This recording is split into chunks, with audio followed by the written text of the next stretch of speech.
Hey y'all, this is Moni. And this is Kat. Hey Kat. And this is the Fake Ass Book Club. Wait, can we both say it or no? All right, guys, welcome back to the Fake Ass Book Club. It's your girl, Moni. Hey, Moni. This is Kat. Hey, Kat. Hey. Oh, my God. Oh, my God. I'm so excited. I'm excited as well. This is a very special episode. This is a very special episode. It's an understatement. You guys, we are going to the Phoenix Theater and Cultural Center. We're going to be watching 2 Mile Hollow by Leah Nanako Winkler, directed by Michael Burke. I'm super, super excited because we love the theater, you guys. We love the arts. And so we get to experience this firsthand. This is going to be one of the times where we're not like completely spoiling everything as far as... I can't because I don't know what's going to happen. I wanted to be fresh for opening night, so I don't even know what's going to happen that I'm just blown away. But it was really exciting because we got to talk to the actors. I know. It was so much fun. I feel like because we have so many new followers now, Kat, and so many new people tuning in. So like if you're new here, I wanted to just sort of give, what our podcast is about. Our podcast is to connect using the power of storytelling and art. And we hope to entertain, enlighten, and encourage our listeners. And we think that like sharing stories kind of helps us connect. I mean, that's the whole reason why we're doing this podcast, but also it helps us to connect to the human condition. It creates some, understanding. So we're doing that by having these authentic conversations, and the idea of sort of amplifying Black voices, people of color, is something that we want to do. I think we should probably move into our dedication. What do you think, friend? I'm all for it. All right, guys. So hands over your hearts. Okay, so this dedication is definitely to the Phoenix Theater and Cultural Center. Thank you for being our sponsor for this week's episode. The Phoenix Theater is downtown Indianapolis. So if you're in the Indianapolis area, you guys please come and check us out. 2 Mile Hollow is going to be their final play for the 2022-2023 season, so don't miss out. You guys can get tickets if you are interested. The Phoenix Theater plays with fire. Single tickets are now on sale. These tickets are between $25 and $45, so that's in the budget, guys. We can do that. And they also have discounted tickets that for $15 for students. So if you use the promo code STUDENT15 and show your student ID at the door, you can get those cheap tickets for the low. Okay, that's what you want to do. You can visit www.phoenixtheater.org/buy-tickets. That's PHOENIX. theater.org/buy tickets. I will put all of this in the notes. So we're going to be giving away 2 tickets to the show, you guys. So it'll probably be on our social media before you listen to this technically, but go to our Instagram, we're the F.A.B podcast on IG to see what the rules are and try to get tickets, guys, because we're going to be there. We're going to be in the place, and I'm so excited. So Me too. I love going to plays. I do too. Do you have something you want to dedicate? Oh, yes, and your dedication. Yeah, and yes, yeah. I do have a dedication. Please do, friend. This episode is going out to everyone who is breaking abuse cycles. I haven't, seen the play yet, but I have a feeling that since it's about family drama, there's going to be some abuse cycles in there. And I was also kind of sad because I was really happy yesterday. I went to go see Ant-Man with my daughter, and I loved it. And I was super excited to see Jonathan Majors because he's, playing King the Conqueror, and it's a really cool role. He's a very good actor. Then I woke up this morning and read that he'd been arrested for domestic abuse. And that made me really sad. So I'm hoping that he's in the process of breaking an abuse cycle, whether it's someone, accusing him of something he didn't do, or if he's perpetrating the violence. Either way, it's really sad, and I hope it stops. Oh, no. Dedication over. Yeah. Oh, no. I was didn't see waiting to tell you. I've that. been sitting on that all morning. We've been talking before we started recording, but I What? wanted to get your actual reaction on camera That's because messed that's up. wild. Yeah. You'll have to Send oh you my the gosh. stuff. Yeah, Yeah, send me it's the all over the place. stuff. Google sent it right to me because I just seen the movie, so they knew I It's cared. like, I think you're going to care about this. That's really, really messed up. And I think that's a really good point, what you're saying as far as family dynamics and how that plays out. And so... This was the other thing. I'm sorry. I wanted to say this, and I didn't want to forget, because if you're not breaking an abuse cycle, you're perpetuating one. Even your silence is perpetuating abuse cycles. Don't do that. So, yeah. So either Damn. either help break it or Or help break or it. help break That's it. what you're not really giving them much of a choice, friends. You have to activate, okay? That's what it is right now. Yes, that. Oh so my sorry for interrupting, but I had to say God. that because you gotta work at it. It doesn't just happen. It's like, oh, they just stopped. The abuse just stopped. It's done now. It's all It's done. fine. And then sometimes it is walking away from stuff. That's hard. That's super hard. And that can be tough, you guys. hard. Definitely. But you know what helps? Going to plays.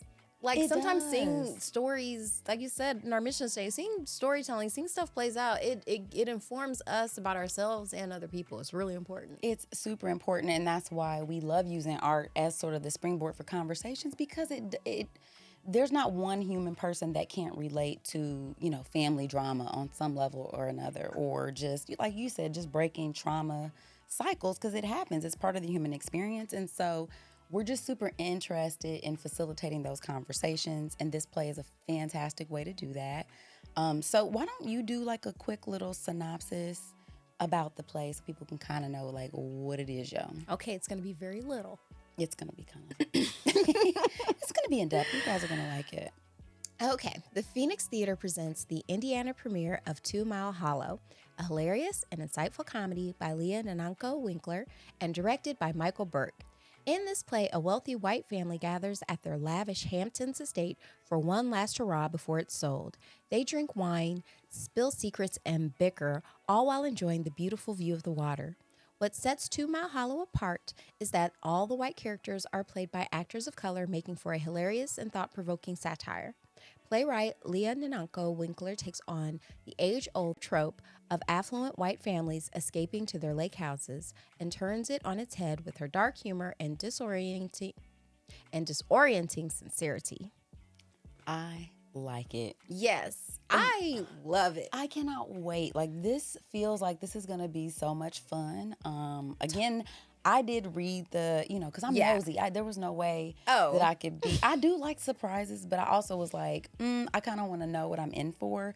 And I'm sure that reading the script is going to be way different than actually like seeing it. And It always is. not Just in wait. real life, I usually like watching the movie first and then reading the book. Oh, because the book is always better? Okay. Is that what you're saying? Well, that, and I don't know. To me, that's just the order of operations thing. in Okay. my brain. But I know, like, talking with the actors made me super excited to see it because, man, their energy, it was just amazing. They were love so it. great to sit down with. I love it. We have Fuqua and Paige. What's her actual last name? It's not Elisse. That's her stage name. We can call her that for now. It'll be in the nose. But Paige Elisse on Instagram. They have such a great energy. They're just a joy to be around. They're adorable. So it was just really great. Like, they were very, very, very gracious. Yes. And so, you guys, we want to share this interview with you. So right now we're going to let you listen in on this interview about the play. You guys enjoy. Well, give the people a little something about Jay if they don't know you already. I'm an actor, a singer, songwriter, an artist, a painter, graphic designer. But theater has been like the main thing that I've been in right now, you know, because I have a passion for it. And I don't know what it is, but I just have always had a passion for storytelling, evoking emotion and trying to figure out where those emotions come from and making them believable. Tell the people where we are. We are at the Phoenix Theater in downtown Indianapolis, Indiana. This is one of their newest locations, I believe. So it's a very beautiful theater with a lot of funky, edgy little twists and turns to this whole place. And we're about to do this crazy play called 2 Mile Hollow. Okay, that's what we're here for. So let's get, and also to the Phoenix Theater, thank you for having us here. Also, they have some really great art. So while you're here, it'll be a twofer. You can see a play and you get to enjoy some really great art from some very talented people. It's a treat. Treat yourself. Yes, but let's get into 2 Mile Hollow because I'm so excited to see this. I'm excited for everybody to see it. When I read it, I had no idea what this play was about. I just was like, what? Huh? So it's going to take a minute. But you stay in your seat and just go on the ride with this. And what was the first play you did? Ooh, the first play that I did, in 2018 when it happened out of nowhere. DP DeMarco Plays called me, and he had seen me taking acting classes, and he was just intrigued, and he said, hey, can you come up and just take on this part for me? And it's been that ever since. And it was Her Lies, His Secrets Part 2. I was like an office person. I was I was giving the main character good advice because he's having trouble with his wife, and I was just like one of those good souls that's just trying to like lead him in the right direction. But yeah, but ever since then, like being on stage has just been the leading point of my life. Actors who consider themselves white play people of color all the time in theater, opera, TV, movies. In this play, you see that flipped. So what were your initial thoughts when you read the script and realized the plot? Gosh, when I first read this script, I really wasn't sure if I was going to be offensive or not. I didn't know how that worked. I was like, okay, so if I'm offended that a white person does anything that is any way, shape, or form, you know, blackface or whatever, like how does that work in reverse? But then I began to see the context of the play and how purposeful it is, just to give it shine a light on behavior of not even so much just white people, but elitist people and people who don't really have a grip on reality because their reality has been set up for affluenza is the word. Yes, I heard that word when we first started rehearsing. Affluenza is that. They're not even aware of. Here's the other thing. The reason why blackface is a thing, like we don't have like a centuries old tradition of making fun of white people by dressing up like them and calling them buffoons and saying they're stupid. So that's kind of like why it's a little different. I don't like it historically, and also is a way to keep money out of black people's pockets because we're not going to hire black people. We're just going to hire this white man to, you know, moving on. But no, you're absolutely right about that. And oh, that's my favorite sentence. Yeah, you're absolutely right. Let me say it one more time. You are absolutely right. Thank you. And I don't ever want to, because, you know, we have such a long history of that, and it's painful. It's a painful history. And I think it's necessary, and especially in the day and age that we're living in, to flip that thing. Okay, so tell the audience, what should they expect to see and how do you think they will react? Because we're going to do a panel after the show too and a Q&A. There's a lot that you're going to have to talk about after seeing this play. So a panel discussion is absolutely perfect for this show. What they need to expect to see is to be completely and utterly floored by some of the blatant dialogue, like that is just so unabashed. So is this the official trigger warning? Oh, absolutely. Okay. Be triggered. You will be triggered, but you'll also be so entertained because y'all, it is so funny. You said be triggered. It's so funny though. Like you'll go from being triggered to being like, oh my God, I'm busting out laughing. That's how funny it is. We have amazing actors in the cast: Eddie Dean, Paige, Elisse, Millicent. Incredible actors who are just gonna knock all of this out the park. So is it difficult to harness your inner white person? Yeah. You said to harness it? Mm-hmm.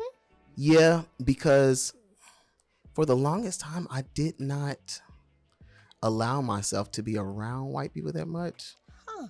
Isn't that bad? I grew up in the hood, but yeah, I went to Arlington High School, so it wasn't like a lot of exposure to like whiteness. Sure. Which is intentional. We're a very segregated city. Hey, absolutely. It wasn't like, oopsie. Especially when one side of the street had to go to one school and the other side of the street had to go to another school. It's like, oh, y'all did something on purpose. But yeah, like I had to find him. I had to find Christopher. My character's name is Christopher Donnelly, and he is an actor. He is a superstar actor who has been just, you know, the affluenza of it all has been his whole life. And he has his inner struggles. So what I'm trying to find beyond the whiteness of this man is the human, because he's so narcissistic and so arrogant and so ignorant to what's really going on around him.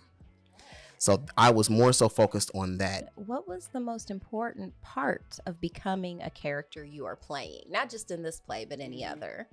I think that it's always important when playing a character to find the truth of that character, to understand who that person is to the core. Even if you don't even talk about it, even if it's not even discussed in the play. I played Curtis Taylor Jr. in Dreamgirls, about a year and a half ago. When I got off the stage, you wouldn't believe how many people were like, I did not want to talk to you. I didn't even want to come up to you. You did such a good job. That was great for me, right? But there was a sadness. The experience that I had playing Curtis Taylor Jr. there was some darkness to it because he's a very cold-blooded person. But I had to connect with him and find that, oh, Curtis, that's who hurt you. Who hurt you, you know? So with all my characters, I want to find that. What are you for real? Who are you for real? That's helpful. Have you ever experienced being pigeonholed in certain roles? No. Good. You know why? Because I refuse to be pigeonholed in certain roles. I refuse because I am not conventional. I am very fluffy. I do not use the F.A.T. word. I say fluffy. And I'm going to play any character that I feel connected to. And I'm going to audition for that character as if that role is mine. You know, because a lot of people want, and this is no shade, but a lot of casting directors, they want to see you in a certain way.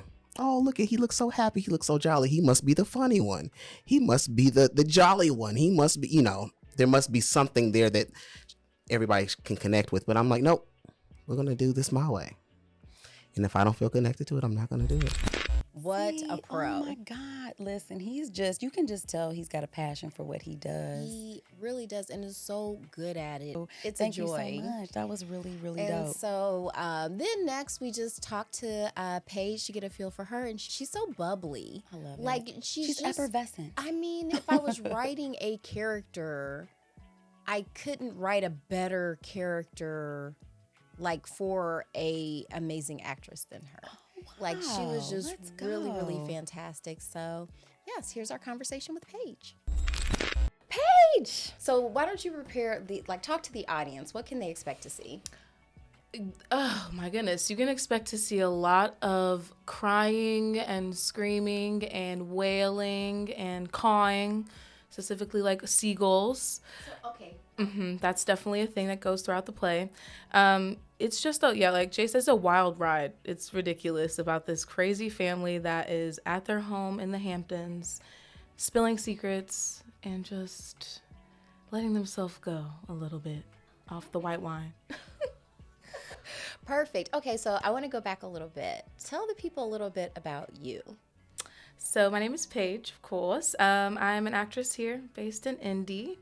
I do film, I'm a dancer, and acting is my passion right now. So I do a little bit of everything, but I host Underground Sound, which is a platform I created for an open mic for artists. So that's a little bit about me. Just tell us, when did you do your first play? Oh my goodness. So it started in high school, which is really where I started, like my passion for acting at Cathedral. It was Romeo and Juliet. That was my A1, day one. Very cool. So you were Juliet? Yes, I was Juliet. So that's really where it started. And then I went to school, Clark Atlanta University, and I studied theater arts and broadcast journalism. Woot woot, CAU. And I directed a black box there. I never saw another butterfly, so I got some directing experience. And really it just flourished in Atlanta because a lot of the films and productions that my friends are in Atlanta. So I stayed there for a little bit. Then it came back, and my first play in Indy was actually at Fonseca Theater. And it was Hype Man, a breakbeat play, and I played a DJ. Cool. So that was fun, yeah. I could see you as a DJ. Tell me a little bit about your character in the play. Ooh, Lord. Mary. Mary. She is a lovely, plain woman. That is the description of Mary, essentially, if you can just take that in a little bit. She just wants love at the end of the day and acceptance from her family. So right now, when we enter this crazy world of 2 Mile Hollow, she is dealing with the death of her stepfather. Her mother is kind of neglectful in the aspect that she feels as if she's not living up to her expectations. She's had multiple educations that were paid for. Mary's just like, kind of like, woe was me. But I think at the end of the day, she just wants love and acceptance. So she's a little erratic throughout the play. I don't want to give away too much because it's a journey with her character from beginning to end. But she is a character that just wants to be seen and heard by her family, her brothers. And she wants to fit in, I guess you could say. Okay, so did you have any trouble tapping into your inner white person? The play is about a white family, essentially, an affluent white family in the East Hamptons. And it's played by all people of color. First, when I first read the script, I was dying laughing through the whole thing. So I didn't really have many qualms with it. But I was like, how am I going to be able to tap into this privilege and stuff that I necessarily don't have? I probably knew a couple of them at Cathedral. Oh, for sure. Yeah, it definitely was. Yeah, it definitely was a thing at Cathedral. And that's a whole different story. Like being a Black woman at Cathedral was interesting too. So kind of, yeah, taking that experience from school and then just navigating the world around majority of white people, and especially in spaces that we're in, film, theater, just kind of playing off of that and doing what I see and who these people are, I guess. Okay. Tapping into it like that. Was there any way you were able to relate to Mary? Yes. So Mary, in a sense, and I are close because she's dramatic. She's a drama queen. I'm also a very dramatic person. So Career you've chosen. That's what I'm saying. It works out. She is a little bit on the eccentric side, just like her mother. So it was not that hard to tap into her on that end. So we kind of relate because I'm like, oh, girl, yes, I'll be screaming and wailing too. So do you think that representation in casting is important? Mm-hmm. Yes. Especially in theater, because it is a predominantly white area or space.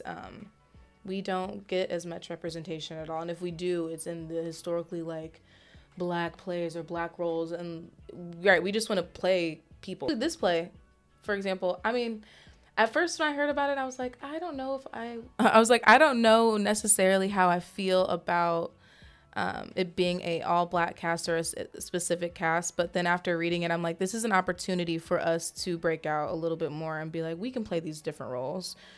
But then on the other hand, on the flip side, it's kind of like, we just want to be regular people. It just seems to be a tension there because you don't want this to be like, oh, this is a Black play. This is a white play. Yeah. Like it would be nice if there was just open casting. Yes. So what do you think of like things like Ariel being played by, Halle Bailey? I love it. I would love to see it. I love her and her sister. I don't like the backlash. I don't want it to be a big deal that she's playing that role, or I don't want it to be like, oh, we have to cast like women of color in these specific roles because we don't have that. I want it just to be normalized. And I feel like right now we are getting to a point where it's like the roles that we're getting in the roles in theater and in film, it's normal. It's not like, oh, well, we're playing an Ariel and she's being played by a woman of color. It's like, oh, she's Ariel and she's a Black person. Okay, it's fine. You know what I mean? So I just think that representation, I'm happy for her. I'm glad that she's doing it, but I just want it to be normalized. That's not so like, so much tension around it. Okay, so this is the last one. What would you tell people to get them to come to this play? If you would like to laugh can we cuss on this? It's called the Fake Ass Book Club. Oh, yeah, okay. If you would like to laugh your ass off and just be kind of stunned by the things that we're saying on stage and enter a world that we've created, I think that you should show up, bring your friends, and just get ready for a very long, interesting, dramatic, crazy ride that we're going to take you on. Oh, thank you, Paige. That was really, really nice. And then it was really good to see them together. So I was like immediately like, okay, I need to see you two talk to each other. So to have them talk about the play and the wigs and their favorite storytelling and their favorite book and how they make it look so easy. Like, they really do. And that's how I know they're good, because I'm like, I love it, you guys. Okay, so let's listen in real quick on this conversation. Okay, what do you like most about working with Jay? A few things. He brings a lot of energy to rehearsals. He brings a lot of energy to his character and commits to it, which also helps me as an actress to be able to play off of that energy. He's always on time, and he is just a really great person. Great person to work with, too. First of all, nothing is better than working, and this may be so shallow, but she's extremely beautiful. For those of y'all who are just listening, it's easy on the eyes. But besides that, I've been watching her just do her thing. She approaches her character so authentically. And what she's been doing throughout rehearsals is just been so authentic, and she's really found that girl that we're talking about throughout this whole play. It's just been like a treat just to watch her do that, and I'm learning a lot from her. She's always, she's on time. She stays on time, but when she's here, she's here. Like she's there, she's committed, and she's hilarious. What are you most looking forward to with this play, with people taking away from it? I would say that I want to take away the experience of just doing something so out of the box that it really shatters that glass ceiling for me as an actor in anything that I approach. And just that feeling of fearlessness, because I was kind of scared when I got this part. I was like, ooh, and I just told you I don't like to be pigeonholed. So I'm always scaring myself. So this was another level of that. Like, oh, can I do this? Especially with the amount of dialogue that we have to learn in such a short amount of time, and, character development. Yeah, same with me. Like, as an actor, this was definitely out of the box for me. I've never done a comedy. I've done, like, improv, but just taking away the aspect of being comfortable with being crazy and looking crazy, the more comfortable you are, I guess, within yourself. Because, like, relating to the characters in that aspect. But, yeah, I'm taking away Mary for sure back with me. But I think the audience, I'm not sure. Like, there's so many layers to this story. But with the character specifically, I think they need to take away that everyone, at the end of the day, has their own problems. Everyone is working through something. They may put on this mask, they may put on this face every day and come to work, etc. But I think at the end of the day, it's just realizing we're all human. That's a big one. Amen, amen. Mm-hmm. Oh, do you want to give people your social media? Oh, yeah. Yeah. You can follow me at Paige.Elisse, Elisse. And you can follow me at official_Fuqua. Fuqua, y'all. Pronounced Fuqua. So I don't know when you posted this, but it was something to the effect your character was a lot like Edie from Grey Garden. Yes. Like, not giving too much away about the play. Like, how are there some similarities between Edie and Mary? So little Edie, oh Lord, her personality. Well, I'm gonna give a background of Grey Gardens in general. So little Edie, big Edie, or this affluent family, also had a house in East Hamptons, and they were this rich family, cousins of the Kennedys, and they just let their house and life kind of just go. They had raccoons in their house. They had, like, the house was filthy. They were living, like, in this big Hampton mansion in squalor, essentially. And Edie, growing up, she was a performer. She was an artist and singer, so she kind of had that eccentric personality. And I think that she allowed her mother to bring her back in and kind of, like, pigeonholed her to to this role of, like, taking care of her and didn't want to see her dreams flourish. So relating that to Mary, she has that same relationship with her mom.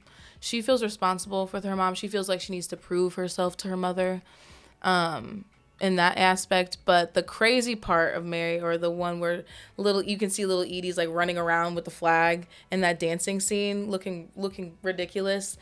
Mary also has that. She has that in her. She has that, I don't really know what to do with myself, but I'm going to express it in this way. And I don't care who thinks about it like that. So she has that small part of of little Edie that shows throughout the second half of the play that I get to really like dive into and live in. So yeah. That's exciting. Yeah, she's a little crazy, but I love her. I remember that movie broke my heart. And also just the fact that it didn't have to be that way. Like, all you had to do was accept change. And it would have been fine. But instead, staying there was so important. You were allowed to turn your life into a sort of hell. Yeah. Just so that you can stay where you are instead of change.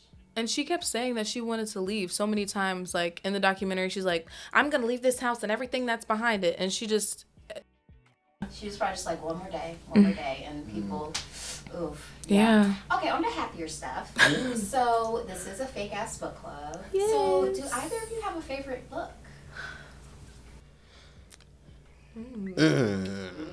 Right now, I'm reading I think it's called Becoming Me, or by Viola Davis. Yes. I just started it. So right now, I'm like, that's probably one of my favorites because I love Viola Davis as an actress, and I've had so many good reviews about it, but I'll probably have a better understanding when I finish it.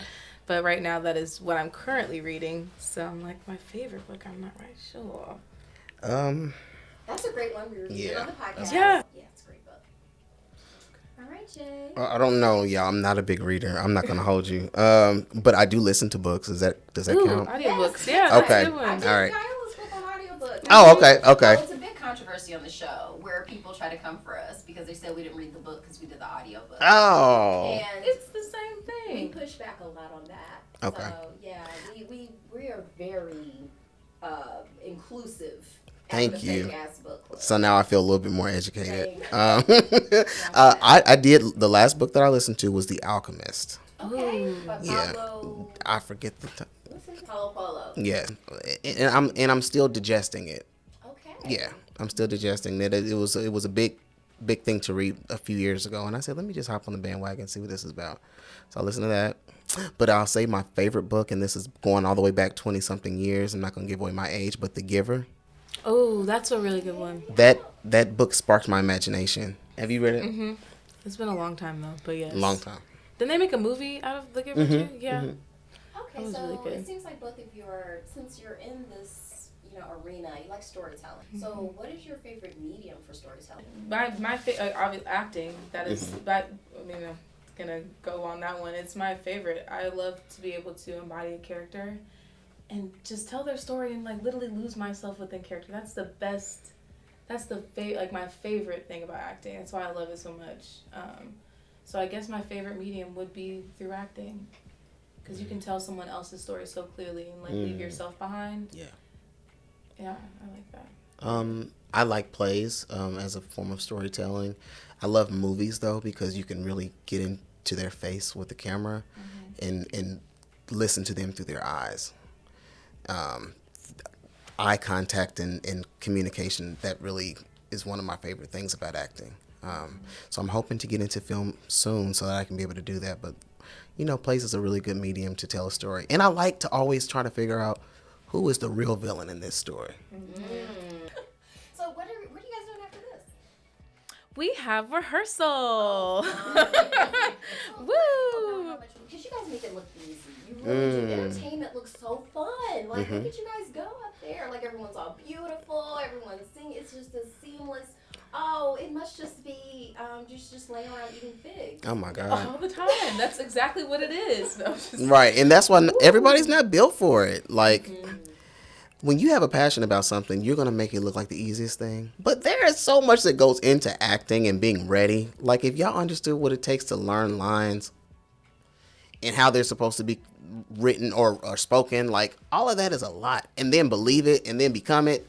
That's a process. So by the time I hit the stage, I'm that person. So it is kind of effortless. I kind of go into like this delusional realm where I'm actually there. Like, I don't see the stage. I don't see the audience. I see the world that I'm supposed to be in. So it makes it easier for me. Wow, that's kind of amazing. Yeah, I love the rehearsal process. My favorite part is getting into that groove. So we have Tech Week this weekend, and once we get on like the actual space, because we've been in the rehearsal room, it's gonna be completely different. So we have like 4-hour rehearsals during the week, and then like 6-hour rehearsals on the weekend. And so we have been getting into character, but we've also been getting close to one another so that we can rely on each other on stage. So when we get on stage, it's just going to click. So I really like the groove. I'm going to be the first or second show that we do have where we can just kind of live in the character and play around with it instead of, like you said, like being in your head, just being in this delusional space, essentially, of we are these people. I don't know where Paige went 'cause she's gone. She's been gone since like 2 weeks ago. But yeah, I love the rehearsal process, even though it's a long one. I don't know what it is, but I've only known her since I started this play. But Paige is just like a rock star. Oh my God. Yeah. You guys already kind of knew each We're other. related. It's just I'm a trying to vibe. tell you. Something is in the universe with us, but it's a vibe. I just like easygoing people. Don't take yourself too seriously and just have fun with it. Like, and do what you're supposed to do. Like, don't put me in a compromising situation. Right, do what you're supposed to do. Yeah, do what you're supposed to do. Have fun. Yeah. Be crazy. So tell me a little bit about the director. The director, Michael. I love Michael. The way he directs and connects with us is just so natural. He brings out the best in everyone. Like, he can see, okay, so I have this actor, I know what I want to get from them. He has a way of bringing the character out of you. And then also letting you have these discoveries on set and on like stage yourself. So asking like probing questions or just finding a way to bring the character out of you in the way that the audience can understand what's going on in the world, and maybe you didn't because we're in it. And I just talked to him about this the other day. He just has a really good way of like fine-tuning the characters and just making us feel comfortable so that we can just do our job. It's crazy. Michael Burke is brilliant. I don't know how to describe, because it's like he reminds me of Jimmy Neutron. You know when Jimmy Neutron had like a genius idea and you could go inside his brain and see. Like, yes, yeah. We get that. Like, don't we get that a lot with him? He's like, yeah. Like he's in Millicent always says he's going into his palace or something like that, like his head palace. Mind palace. This is a mostly audio medium, so the listeners, Jay just did the Neo Matrix. When his eyes are fluttering and it's like, but Michael, he, like you said, he makes us feel very comfortable. Never too harsh with criticism. Because it's always constructive, and he's always like, let's try this instead of this. Let's do this and see how that happens. His technique is very, I don't want to use the term gentle, but he's a gentle giant, and he knows what he's doing. You know, he knows how to tell the story, and I trust him as a director. I really do. Okay, will you indulge me a little? Mm-hmm. Can we talk about your wigs? Oh my God, yes. You know, I've worked most of my life as a hairdresser. So I'm fascinated by hair. Hair is just it tells a story. Oh my God, is that the one? This is the one. Oh my Lord. We were saying it's very David Cassidy. Mm-hmm. David Cassidy, Tom Cruise.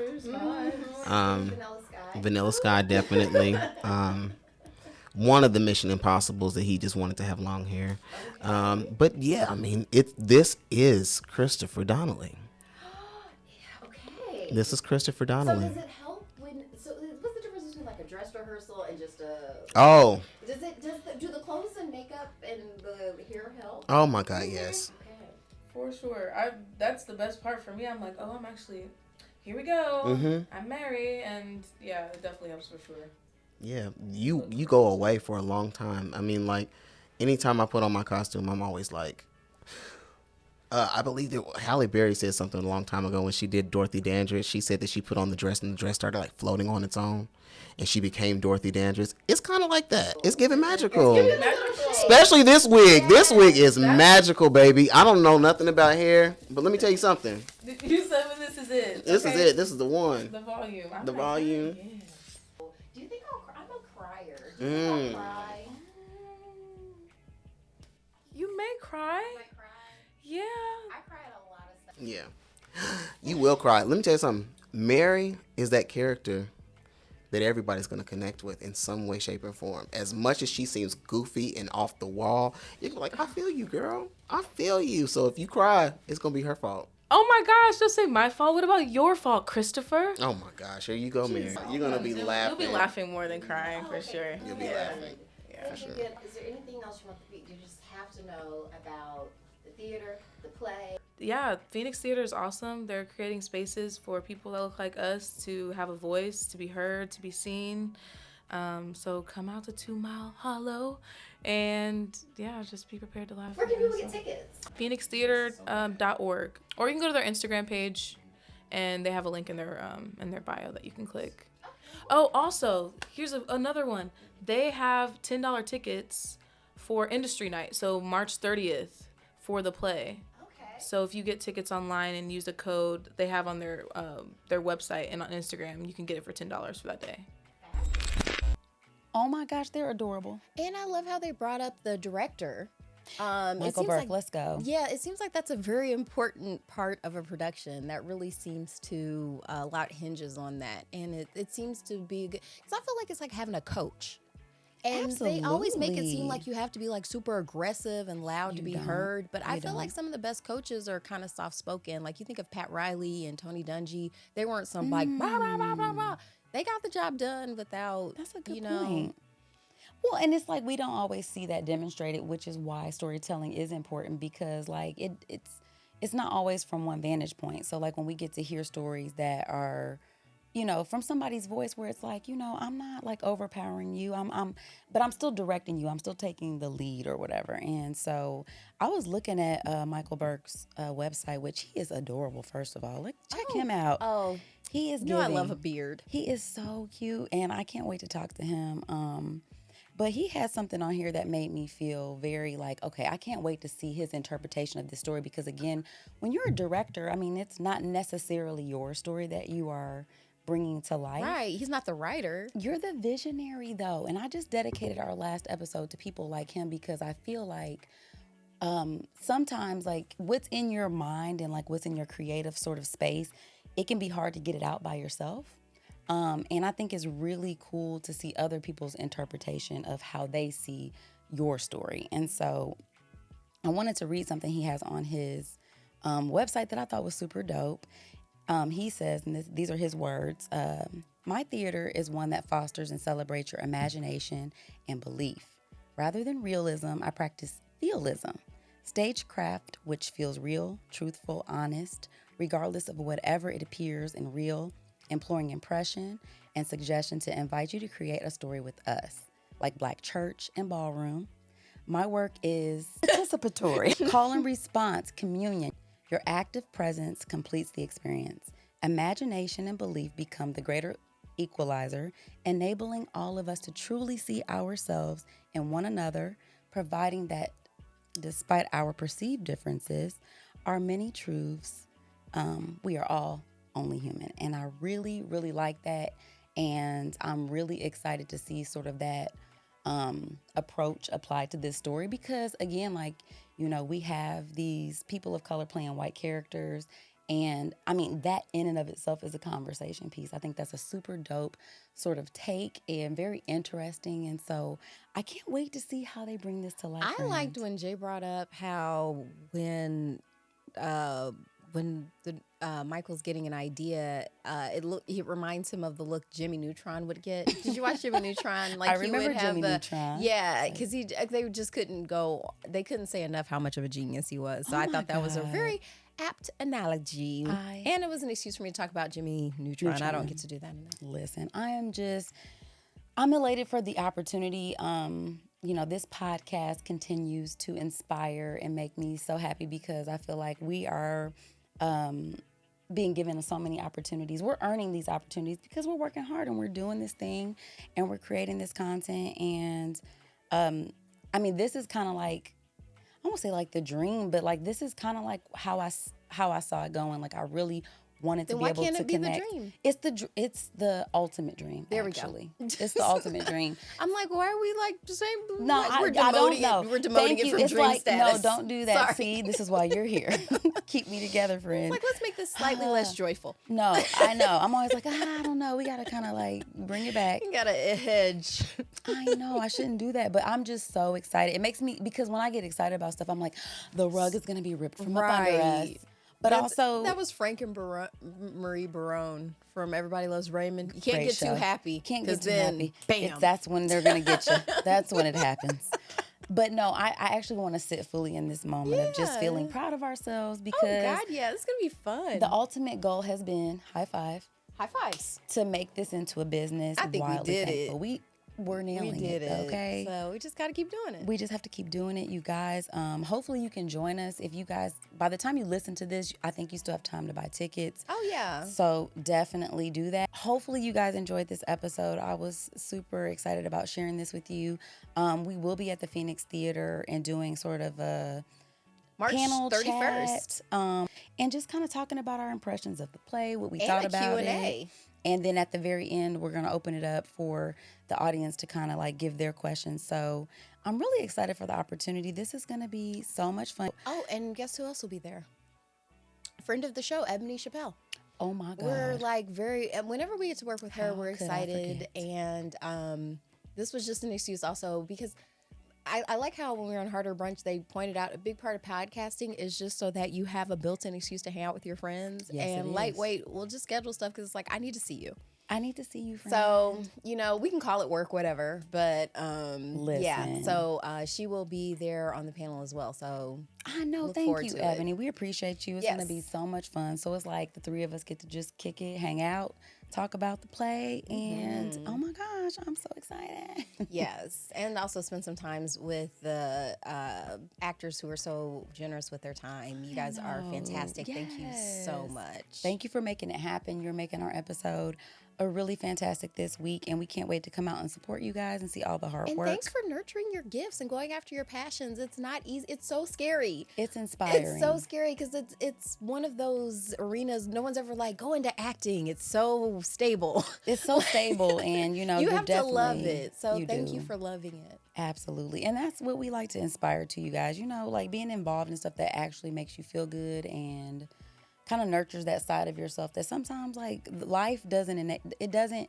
you have to create that. It doesn't always facilitate it. So being involved in things that you love. Unless you're Gwyneth beautiful. Paltrow and you can pay people to blow air up your ass.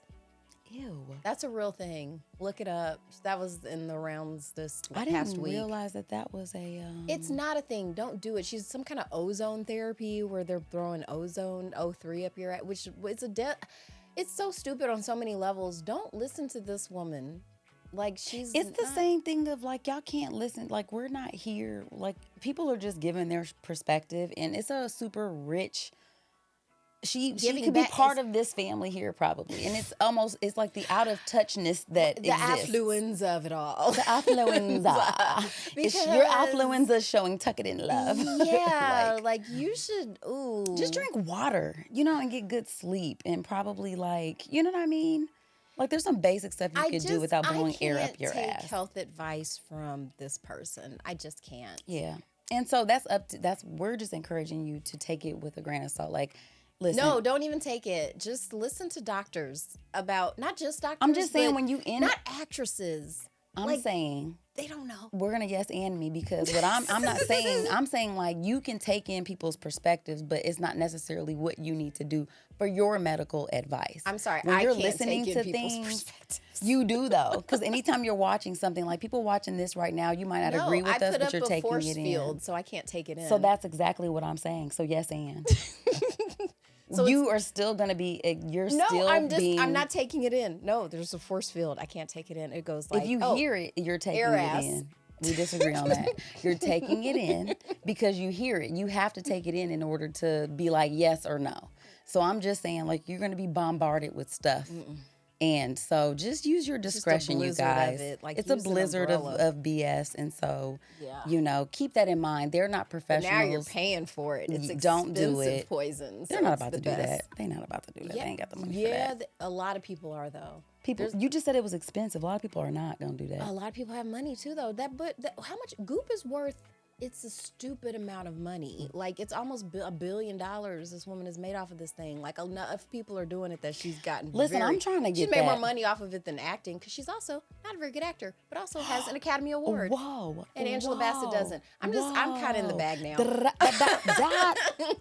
I'm sorry. Maybe we you're should get right. outta You're right. here. Academy Award. Gwyneth Wow. Paltrow is a better actress than Angela Bassett. Cat is on one, y'all. She out here, you know what I'm saying, shots fired. I mean, it's on the record. Like you can look throughout Okay. history. Gwyneth Paltrow, Academy Award-winning actress for what movie? Well, if you're asking me, you know I don't know. Somebody out there knows. It's a terrible movie too. What is Shakespeare in Love. It wasn't a good movie, and Oh, the acting wasn't good. It was just dumb. Oh, no. No one even watches it anymore because it's not good. It's not even a fixture of like, oh, yeah, you have it's to see Christmas. it. We have to watch Shakespeare in Love. Oh, wow. No, it's not even bad in a good way where like I can enjoy, like Fast and Furious, where I can enjoy it on some level. Oh, so you enjoy that? I mean, visually, I said Jason Momoa earlier, right? Mm-hmm. He is visually Jason Momoa enjoyable. is not in Shakespeare in Love. Maybe he should have been. Was he around then? He's alive. He was. They could have found Jason him. Momoa, why weren't you in that? I don't know if Then he's we a could working understand. actor then, but I don't mean, know. Anywho, friend wants to listen. We're gonna get out of Aquaman here. would've made that. It's you know what I'm saying. would have made that movie better. Well, anyway, guys, just, check us out. We're definitely excited for this opportunity. Thank you again to the Phoenix Theater for sponsoring our episode today, you guys. To come out for the show. All of the details will be in our show notes. And we're not going to spin the wheel because guess what? We already know what we're going to talk about, you guys. Our next episode is our 100th episode. 100 episodes. Okay. So we're out here in the streets, you guys. We're out here making podcasts, creating content, okay, so that you know what. So I'm shouldering the white man's burden. Oh my gosh. It feels so good. I feel does. lighter.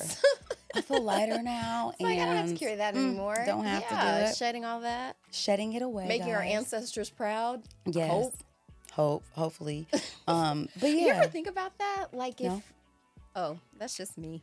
What about unshouldering the white man's burden? No, like what it would be like if I met like one of my ancestors and they were like, would they be like, ooh, I'm or be like, embarrassed. hey, way to go? I would like to think they'd be proud a little. I don't know. I've literally never thought of it. I'm always, when I hear about my ancestors, I'm usually kind of proud of like the way that I'm like, I admire them. I'll be like, wow, you had to overcome some like, I mean, I complain about racism, but like, y'all weren't people. So, legally.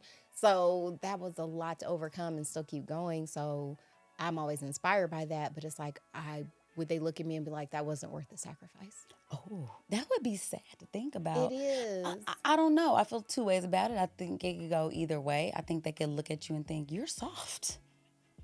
You know what I mean? Because you've built up this defense to, you've built up this defense to like survive. And then like now you're like trying to shed some of that. And you're saying like actively, like, I don't want to have to do that anymore. I want to just. No, I'm reading a book now called Pleasure Activism. Yeah, you know what I mean? It's like so I'm trying to get like more pleasure into my life. It would be an interesting combo. It would. I mean, hopefully King the Conqueror is right and time isn't linear and maybe I will get to meet them at some point. I don't know. Maybe. On the ancestral plane of Wakanda. Who knows? Ooh, that'd be nice. We'll see. I like that. I don't know. All right. Well, guys, hopefully you enjoyed our episode this week. We had a lot of fun. Come back next week, guys, where we celebrate ourselves for 100 episodes of this show. And how exciting. My goodness. We have some really fun stuff coming up, you guys. So stay tuned. Kat, did you want to leave anybody with anything today? Any thoughts, final thoughts before we... Your body belongs to you. True. So if you want to, leave $100 in our Cash App. Bing. For 100 join episodes. our Patreon. Yep. Yeah. You guys, will leave that up for you guys too. If you just want to support two Black women who are out here trying to, create art that inspires and highlight other people whose stories are super impactful and powerful, boom. If that's what you want to do. Boom. If that's what you want. I mean, if you don't, then, that's it. cool too, I guess. We'll allow it. But, all right, friend. Well, let's get out of here, guys. We'll see you next time. Before we go, we must give thanks to Urban Nerd for providing our music. And legal services were handled by Trezanae M. Atkins. If you like what you heard, please feel free to join us every Wednesday for another fake-ass book club. Cheers. Thank you guys for listening. You can check us out at thefabpodcast.com. Please subscribe, rate, and review our podcast wherever you're listening right now. We want to hear from you. Come put it in our life. Thanks again, and until next time, peace, love, and the Fake Ass Book Club. We out.